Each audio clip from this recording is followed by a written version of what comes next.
Welcome to MMC news.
ఎంత సాగు చేస్తున్నారండి మీరు? నేను ఎక్కడ చేస్తాను.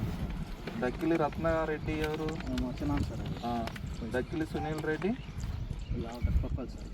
రమణారెడ్డి, రత్నారెడ్డి,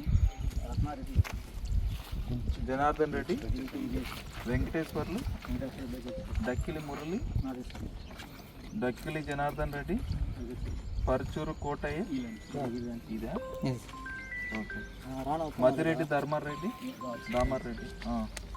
సరే, ఇది కాకుండా ఇంకేమైనా ఉందా మీకు భూమి? ఏం లేదు సార్. నేను ఇక్కడ నుంచి పెట్టుకుంటున్నాను. కరెంట్ సర్వీస్ కూడా బోర్డు కూడా వేసుకున్నాను సార్. సరే సరే, ఒకవేళ వెరిఫై చేస్తూ ఉందంటే తీసేసుకోనా? తీసేసుకోండి సార్. ఇక్కడ నుంచి వేసుకొని చూడండి సార్. మీరు బోర్డు కూడా వేస్తాను వెళ్ళండి. నాకు సార్ ఇప్పుడు నన్ను ఒక్కనే ఇబ్బంది పెట్టుకోవాలి. అంత ఎవరిని ఇబ్బంది పెడుతున్నా మొత్తం మీరు కాదు సార్. ఇంతకుముందు ఎంఆర్ఓ గారు నన్నే వాంటెడ్ చెప్పేది మొత్తం తీస్తాను. 8 ఎకరాల 63 సెంట్లో మొత్తం తీయాలి.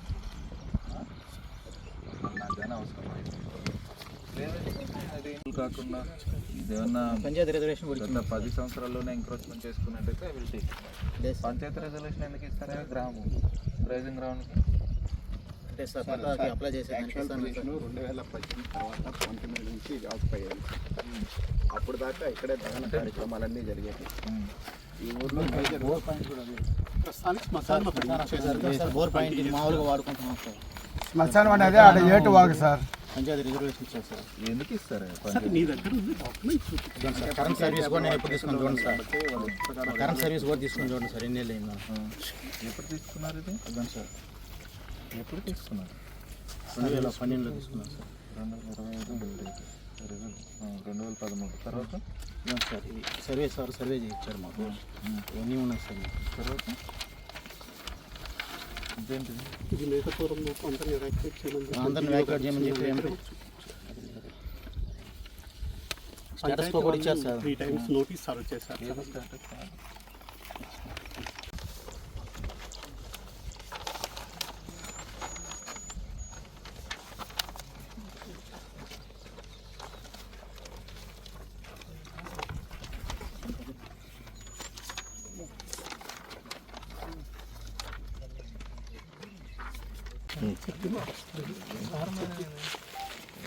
పంతానికి శత్రుత్వానికి ఎవరికి ఇబ్బంది పెడతారు? వచ్చి కలుస్తాం. మీరు చెప్పండి, ఎవరు ఇబ్బంది పెడతారు? పంతానికి శత్రుత్వానికి పోతే మనుషులే కదా ఇబ్బంది పడరు. భూమి ఏమైనా ఇబ్బంది పడతారు, డబ్బులు ఏమైనా ఇబ్బంది పడతారు, మనుషులే వెళ్తామా?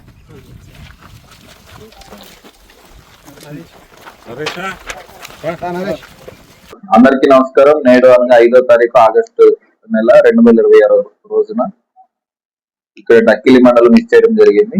యాజ్ శ్రీకాళహస్తి ఆర్డీఓ కింద.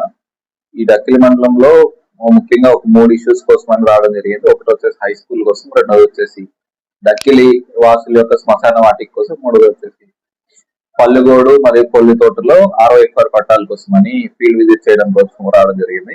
మొదటి విషయానికి వచ్చినట్టయితే ఈ హై స్కూల్ గ్రౌండ్ కి సంబంధించి ఎంక్రోచ్మెంట్ సెవెన్ నుండి తీసేయమని ఆదేశించడం జరిగింది. రెండోది వచ్చేసి హై స్కూల్ కు సుమారుగా ఒక 200 మీటర్ల దూరంలో ఉన్న ప్రభుత్వ భూమి ఏదైతే ఉందో 2 ఎకరాల 30 సెంట్లు, ఆ 2 ఎకరాల 30 సెంట్లను కూడా ఈ హై స్కూల్ కి కేటాయిద్దామని తుది నివేదిక కలెక్టర్ గారికి సమర్పించడానికని నిర్ణయం తీసుకోవడం జరిగింది. ఒకటి. రెండోది వచ్చేసి ఈ గ్రేజింగ్ గ్రౌండ్ లో ఎంక్రోచ్మెంట్స్ ఏవైతే ఉన్నాయో వాటిపైన హైకోర్టులో వివిధ రకాలైన కేసులు ఉంటే దాన్ని కూడా పరిశీలించడానికి రావడం జరిగింది. మూడోది వచ్చేసి మన కొల్లితోట మరియు పాతనాలపాడు ఈ 2 విలేజ్ లో ఉన్న ROFR పట్టాల కోసం, అంటే కొల్లితోటలో ఒక అప్లికేషన్ వచ్చింది, పాతనాలపాడులో 9 అప్లికేషన్ వచ్చాయి ROFR పట్టాల కోసం, rights of reserves forest rights కోసం అని. సో వాళ్ళ కోసము ఒకసారి ఫీల్డ్ విజిట్ చేసుకుని దీంట్లో ఏదైతే ఉందో దాన్ని అంతా కూడా సబ్ డివిజనల్ లెవెల్ కమిటీలో పెట్టి నివేదిక కలెక్టర్ గారికి సమర్పించి నిర్ణయం తీసుకోవడం జరిగింది.